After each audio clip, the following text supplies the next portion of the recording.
Hello, good day. इसके पहले की वीडियो में हम लोग मैटर वेव के बारे में विचार कर रहे थे और ये देखा था कि मैटर वेव न तो इलेक्ट्रोमैग्नेटिक रेडिएशन है न ही मैकेनिकल वेव है। ये इन दोनों से भिन्न है और पार्टिकल की वेलोसिटी से ये चलता है।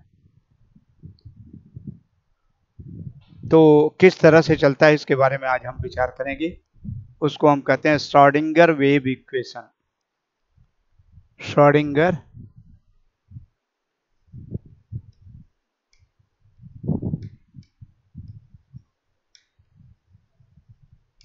Wave equation for the propagation of matter wave. Schrödinger wave equation for the propagation of matter wave. Schrödinger wave equation को करने के पहले हम कुछ न्यूमेरिकल्स आपको बता रहे थे।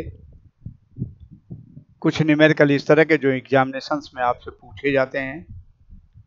तो दो न्यूमेरिकल शायद किए थे। मैं उसके पहले कि श्रोडिंगर वेव इक्वेशन शुरू करूं, मैं दो न्यूमेरिकल और आपको करा देता हूं। एक इलेक्ट्रॉन है, चल रहा है, ऐसी वेलोसिटी से चल रहा है कि चलते समय उसके साथ जो wavelength of the matter wave associated है उसकी वैल्यू सोडियम लाइट के पीले कलर से के बराबर होती है। 5890 एंगस्ट्रॉम के बराबर होती है। तो बताइए इलेक्ट्रॉन किस वेलोसिटी से चल रहा है। इस तरह का आ जाए प्रश्न तो फिर घबराना नहीं चाहिए कि सोडियम एटम के पीली किरण के बराबर 5890 एंगस्ट्रॉम के बराबर वेवलेंथ की वैल्यू है। तो लैम्डा दी है, लैम्डा उतना दिया है, वैल्यू सब्स्टिट्यूट करिए, वेलोसिटी की वैल्यू निकल आएगी। तो मैं पहले न्यूमेरिकल लिख देता हूं। An electron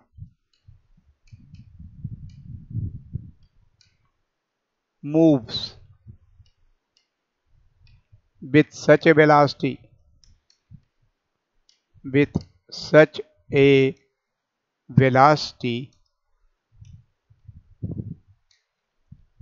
that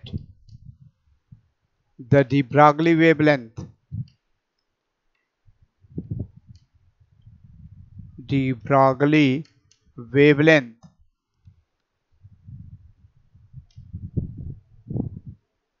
associated with the moving electron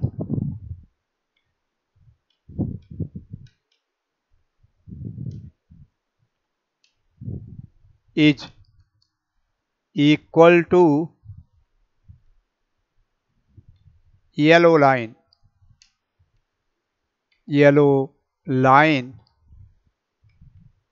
of sodium,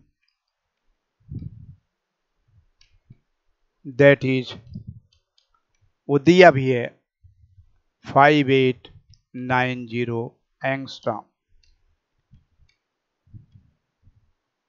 An electron moves with such a velocity, एक इलेक्ट्रॉन ऐसी वेलोसिटी से चल रहा है that the de Broglie wavelength associated with the moving electron, कि इस चलते हुए इलेक्ट्रॉन के साथ जो de Broglie wavelength associated है मैटर वेव की is equal to yellow line of sodium, that is 5890 angstrom.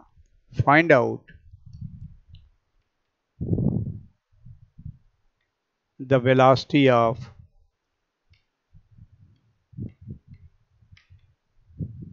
moving electron.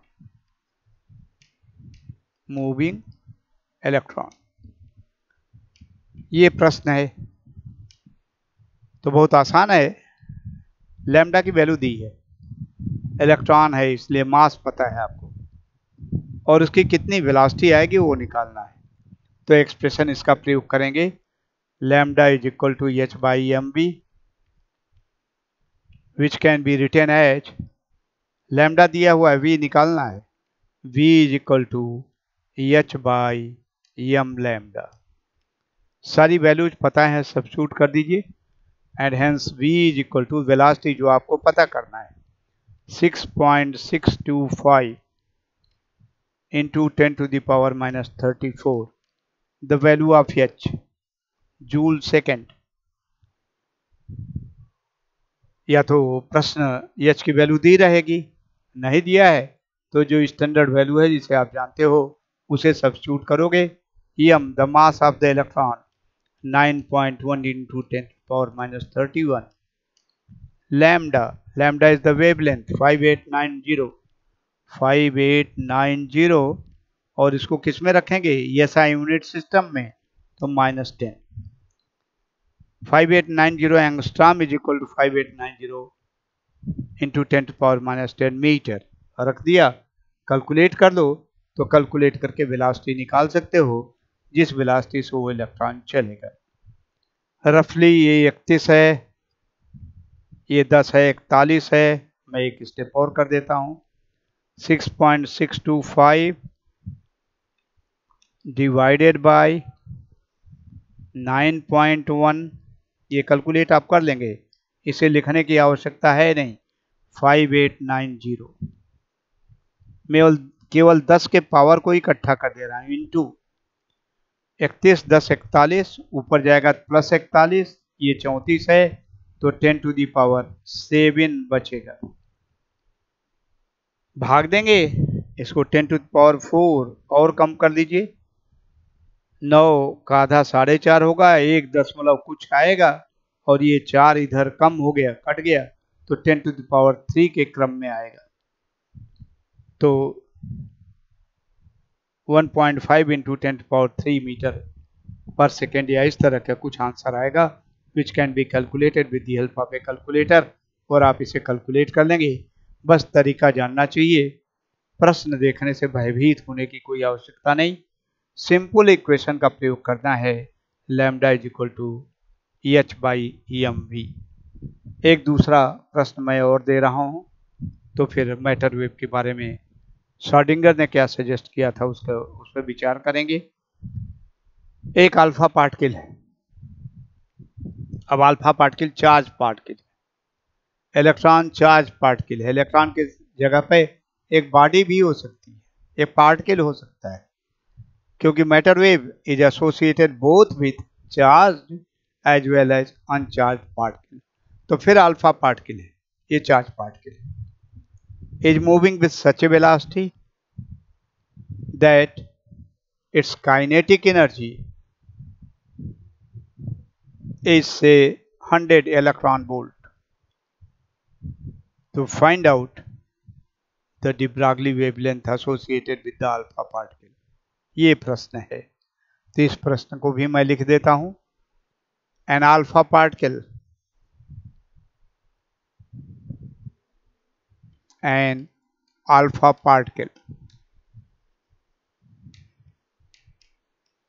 Alpha particle की कैरेक्टरिस्टिक फीचर मैं बता दूं, इसमें 2 चार्ज होते हैं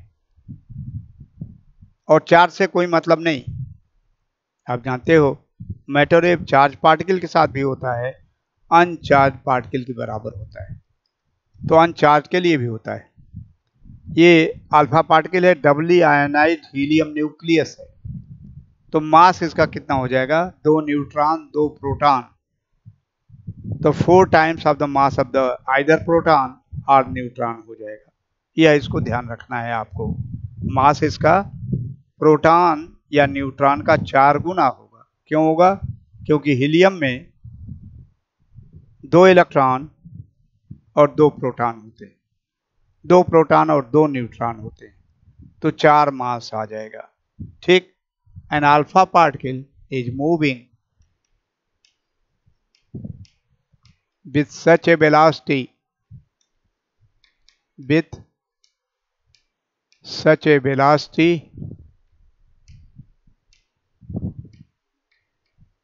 that its kinetic energy, और आपकी परीक्षाओं में इसी तरह के सवाल पूछे जाते हैं, न्यूमेरिकल छोटा सा होता है, उसे आप कर दीजिए, पूरे के पूरे अंक आपको प्राप्त हो जाएंगे। An alpha particle is moving with such a velocity that its kinetic energy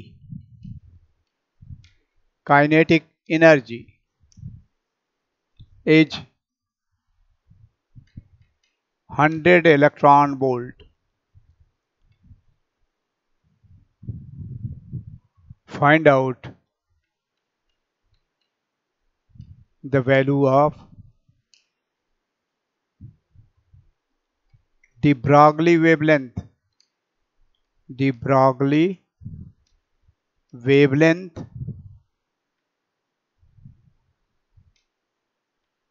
associated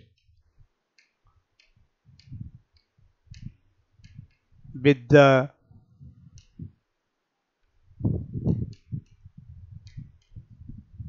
find out the value of the de Broglie wavelength associated with the alpha particle.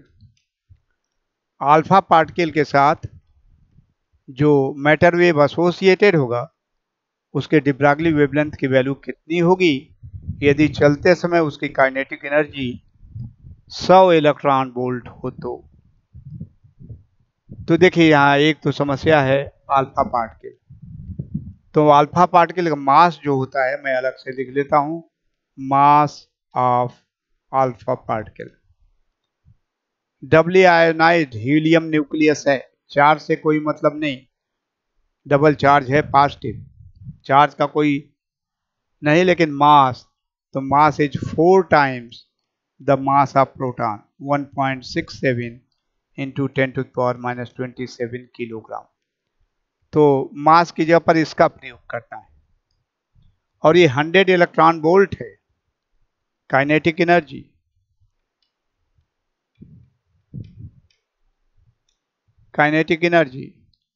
Is 100 electron volt.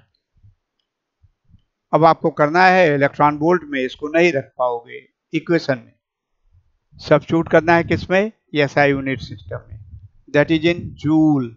तो joule में ज्ञात करने के लिए 100 में क्या करेंगे, multiply करेंगे। मैंने बताया है इलेक्ट्रॉन का चार्ज रख दो तो कूलाम वोल्ट होगा, कूलाम वोल्ट ही जूल होता है। तो into the charge of the electron 1.6 into 10⁻⁻19 joule. ये दो कार्य आपको करना है और ये दो कार्य कर पाएंगे तो इस न्यूमेरिकल को कर सकते हैं, अन्यथा इसको 2 टाइम्स रख दिया तो गलत हो जाएगा, ये कन्वर्जन गलत कर दिया तो गलत हो जाएगा। और किस सूत्र का प्रयोग करोगे, lambda is equal to h by √2 m/e⁻⁻, the kinetic energy. Value substitute कर दीजिए, h is 6.625 into 10⁻⁻34 joule second divided by √2। अब मास की जगह पर कितना रखोगे, ये 4 इंटू 1.67 इंटू 10⁻⁻27 और 2 m/e⁻⁻, की जगह पर 100 electron volt, that is 100 10⁻² into 1.6 into 10⁻⁻19 ये रखेंगे। आप कैलकुलेट कर लेंगे और कैलकुलेट करके इसका उत्तर निकाल लेंगे। ज़्यादातर गलती 10 के पावर्स में होती है, तो मैं ये सजेस्ट करता हूं कि 10 के पावर्स के लिए कैलकुलेटर का प्रयोग ना करिए, ये बहुत आसान होता है, आसानी से ऐड कर दो। देखो 27 माइनस 19 कितना हो गया, 27 9 36 10 46, और ये दो और ले लें, ये 10⁻² प्लस है तो दिस 10⁻⁻27 10⁻⁻29 10⁻⁻46 और ये 10⁻², तो 10⁻⁻44 स्क्वायर रूट लेंगे तो 10⁻⁻22 ऊपर जाएगा तो +22। तो देखिए अगला स्टेप आ जाएगा 6.625 divided by square root 2 into 4 into 1.67, 10 ले लिया, 10 का पावर ले लिया, इंटू 1.6 इंटू 10 के पावर को लिख लीजिए। फिर मैं रिपीट करता हूं, 10⁻⁻27 -19 46 एंड 10⁻², तो -44 का स्क्वायर रूट -22, ऊपर गया -22 तो क्या आ गया +22, तो 22 12 10 to the power -12, 22 12 34, 10 to the power -12। अब इसको कैलकुलेटर का यूज करिए। कैलकुलेटर का प्रयोग केवल न्यूमेरिकल फिगर को हैंडल करने में प्रयोग करो। 10 के पावर को खुद कर दिया करो तो गलती की संभावना कम हो जाएगी, आप गलती नहीं करेंगे। तो इस तरह से डी ब्रागली वेवलेंथ से संबंधित यदि न्यूमेरिकल आपको आते हैं आपकी परीक्षा में, तो ये मैंने 2 3 4 एग्जाम्पल जो आपको दिया है इनकी सहायता से आसानी से कर पाओगे। किन किन इक्वेशंस का प्रयोग करना है इसको मैं पहले ही आपको बता चुका हूं। अब श्रोडिंगर ने मैटर वेव कैसे प्रोपेगेट करती है, इलेक्ट्रोमैग्नेटिक रेडिएशन से भिन्न है, मैकेनिकल वेव से भिन्न है, तो फिर आफ्टर ऑल कैसे ये चलती है, और चलने का तरीका मैंने आपको बताया है कि यह वेव पैकेट के रूप में चलती है और पार्टिकल सदैव इसी वेव पैकेट के अंदर अपने को रखता है। It moves in the form of the wave packet and the particle is always inside the wave packet, anywhere it can lie inside the wave packet. और उसके तो मैटर वेव के रूप में चलता है। मैटर वेव किस तरह से चलता है, in the form of wave packet. Wave packet की वेलोसिटी वही होती है जो पार्टिकल की वेलोसिटी होती है। पार्टिकल धीरे धीरे चलेगा तो वेव पैकेट स्लो चलेगा with the velocity of the particle.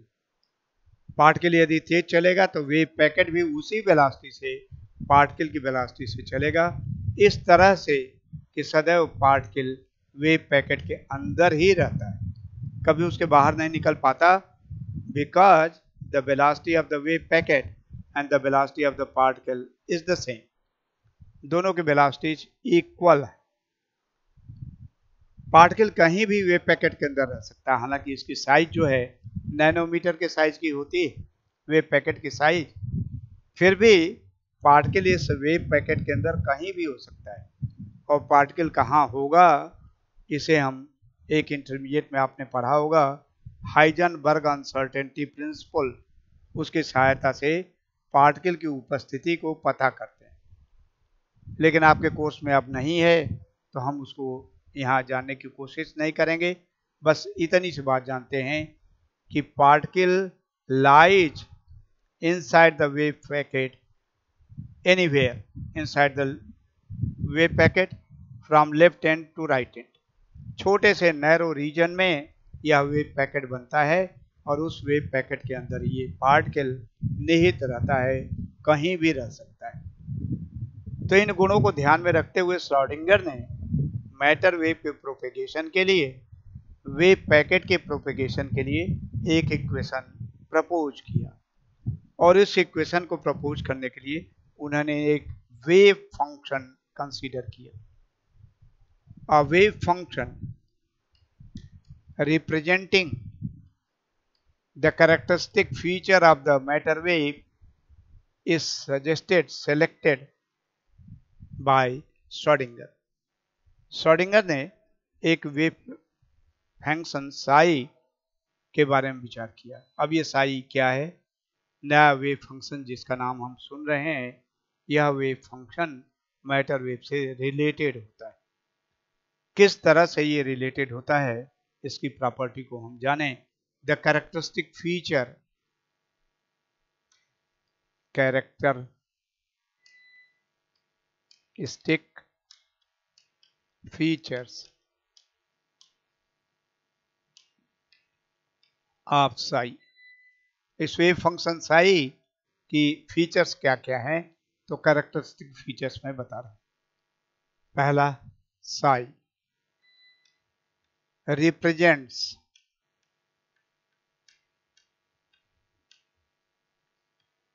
the amplitude of vibration, amplitude of vibration of the matter wave। Psi represents the amplitude of vibration of the matter wave. Matter wave, ये पहला इसका गुण होता है। जिस साई को Schrodinger wave equation को represent करने में श्रोडिंगर ने प्रपोज किया एक वेव फंक्शन साई, वह साई मैटर वेव के एम्पलीट्यूड ऑफ वाइब्रेशन को प्रदर्शित करता है। दूसरा, Sai is a function of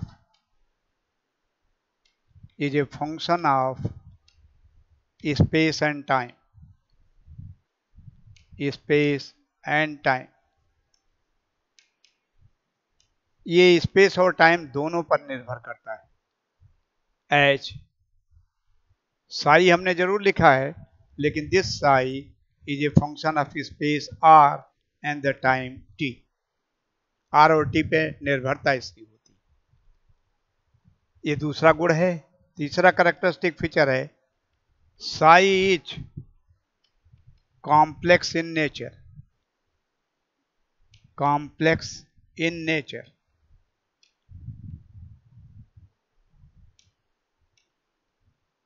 ये आर और टी दोनों पर डिपेंड करता है, स्पेस और टाइम दोनों पर डिपेंड करता है, लेकिन साथ ही साथ इसकी प्रकृति जो होती है वो कॉम्प्लेक्स होती है। और कॉम्प्लेक्स क्वांटिटी को कैसे रिप्रेजेंट किया जाता है ये आप जानते हो, हम उसका प्रयोग यहाँ करेंगे। यह साई की characteristic feature. Fourth, Sai star. एक साई हो गया जिसको सजेस्ट किया था, प्रपोज किया था, wave function. Now psi star is the complex conjugate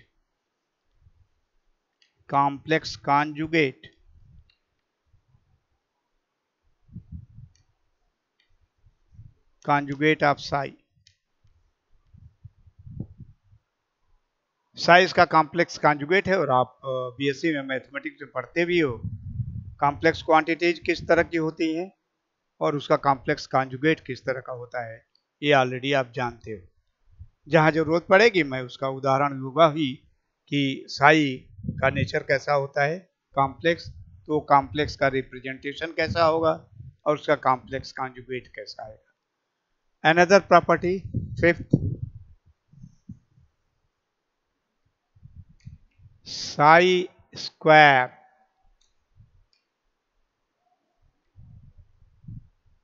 Sai का मैंने मैग्नीट्यूड लिया, मॉडुलस, इसकी पॉजिटिव वैल्यू, और स्क्वायर करोगे तो ऐसे ही पॉजिटिव हो जाएगा। यदि साई नेगेटिव भी होगा स्क्वायर करेंगे तो पॉजिटिव हो ही जाएगा। तो Sai square gives the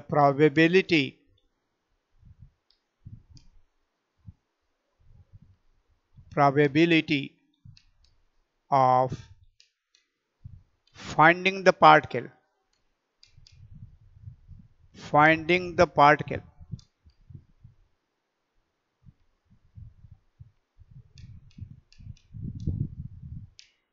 psi square gives the probability of finding the particle।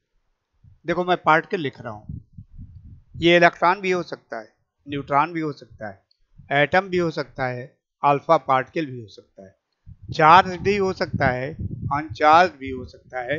तो पार्टिकल इन जनरल इसको हमने लिखा। कुछ किताबों में केवल इलेक्ट्रॉन लिखा हुआ है, इलेक्ट्रॉन नहीं, जनरल टर्म लिखना है।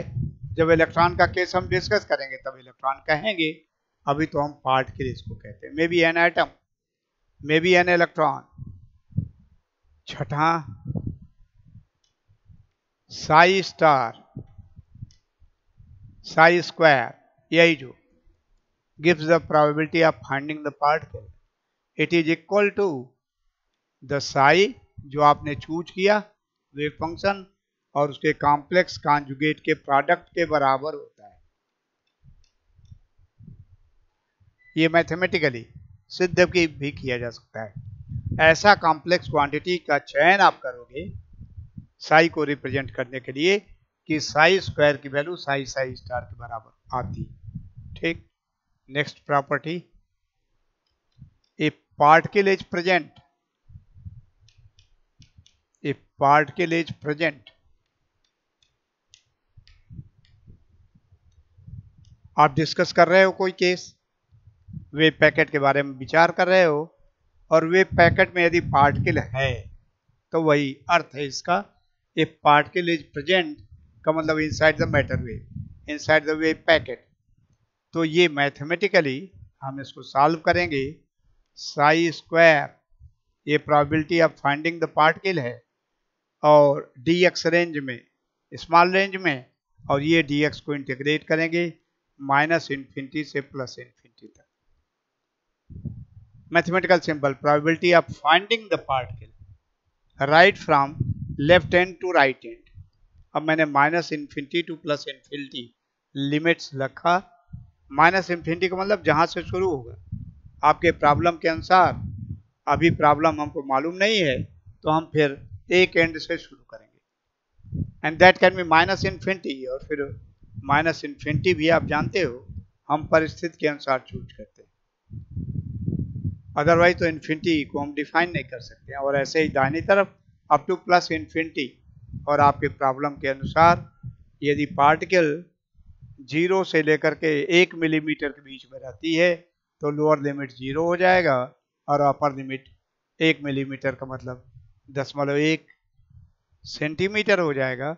मीटर में आपको लिखना है तो 100 का भाग देंगे तो 0.001।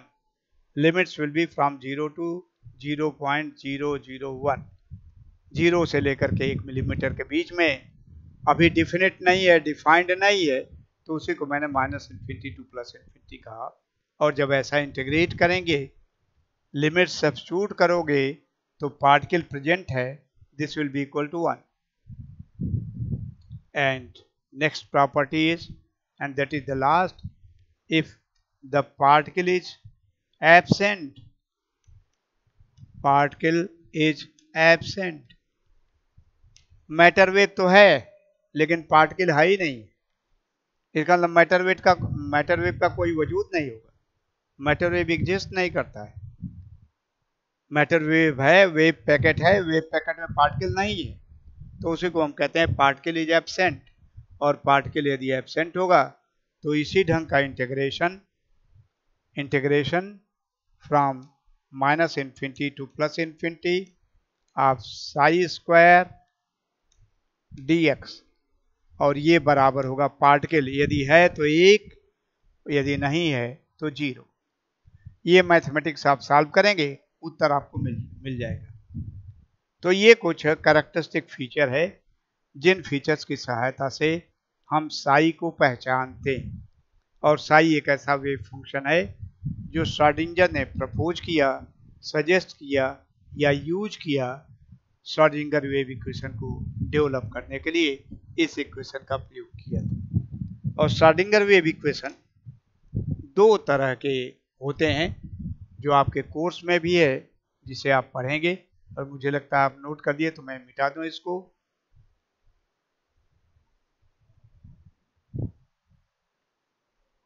Schrodinger time independent equation, Schrodinger, ये ओ पर डबल डॉट है, ध्यान रखना। ये एक अल्फाबेट है जर्मन लिटरेचर में, और श्रोडिंगर जर्मन थे।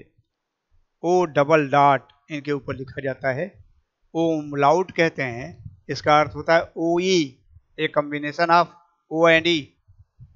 होम्योपैथी में भी ओ डबल डॉट लगाया जाता है, इसका मतलब वो जर्मन वर्ड है। और कहते भी हैं कि होम्योपैथी का आविष्कार जर्मनी से हुआ था, हैनीमैन ने किया था होम्योपैथी। तो श्रोडिंगर डबल डॉट, देखो यहाँ भी मैंने लगाया, कुछ किताबों में ये डबल डॉट गायब है, गलत है। नाम किसी का परिवर्तित नहीं करते, नाम बदलते नहीं। तो श्रोडिंगर टाइम इंडिपेंडेंट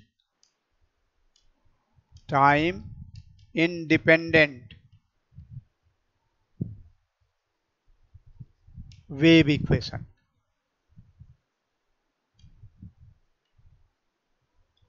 श्रोडिंगर ने ऐसा एक वेव इक्वेशन डेवलप किया जिसकी टाइम पे निर्भरता नहीं थी। It was time independent Schrodinger wave equation. जैसे इलेक्ट्रॉन है, न्यूक्लियस के चारों ओर चक्कर लगा रहा है, और कब से लगा रहा है, कब तक लगाता रहेगा। हमसे पहले भी लोगों ने वही पढ़ा, बोर एटम मॉडल आया तब हम जान पाए न्यूक्लियस के चारों तरफ इलेक्ट्रॉन चक्कर लगा रहा है। जब से जाने तब से चक्कर लगा रहा है, जब नहीं जानते थे तब भी चक्कर लगा रहा था, अनजाने में, हमारे ज्ञान में नहीं था, लेकिन वो अपना कार्य कर रहा था और अभी करता ही रहेगा जब तक उसका अस्तित्व समाप्त न हो जाए, तब तक वो काम करता रहेगा। तो ये टाइम इंडिपेंडेंट है, टाइम पे कोई निर्भरता नहीं होती है।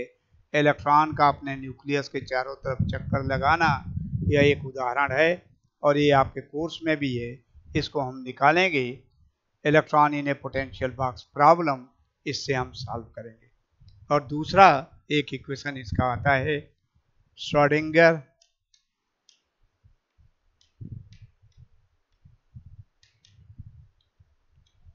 टाइम, ये इंडिपेंडेंट था, ये डिपेंडेंट है, टाइम डिपेंडेंट वेव इक्वेशन। ऐसी परिस्थितियां जिनमें समय पर निर्भरता होती, टाइम डिपेंडेंट होते हैं, उनको सॉल्व करने के लिए Schrodinger time dependent wave equation का प्रयोग करते हैं। जैसे एब्जॉर्प्शन, इंसिडेंट होगा, एब्जॉर्ब करेगा, एक्साइटेड स्टेट को जाएगा, इसको एब्जॉर्प्शन कहते हैं, and it takes certain time in the process, तो ये टाइम डिपेंडेंट है। लाइफ टाइम तक रहेगा, फिर ये इमिट करेगा, हायर एनर्जी स्टेट से लोअर एनर्जी स्टेट को आएगा, उसको हम कहते हैं इमिशन। तो emission is also is a process which is time dependent. तो टाइम डिपेंडेंट प्रोसेसेज को करने के लिए हम Schrodinger time dependent wave equation का प्रयोग करते हैं। इसका कोई एग्जाम्पल आपके कोर्स में नहीं है, तो हम केवल इन दोनों इक्वेशन को पढ़ेंगे, लेकिन इसका एक एग्जाम्पल है इलेक्ट्रॉन इन पोटेंशियल बॉक्स, उसको भी हम अध्ययन करेंगे। तो नेक्स्ट वीडियो में मैं आपको बताऊंगा कि ये श्रोडिंगर के time independent and time dependent equations क्या हैं, कैसे डेवलप किए जा सकते हैं, और फिर उसका use electron in potential box के रूप में हम देखने का प्रयास करेंगे। So this is all for today, thank you very much.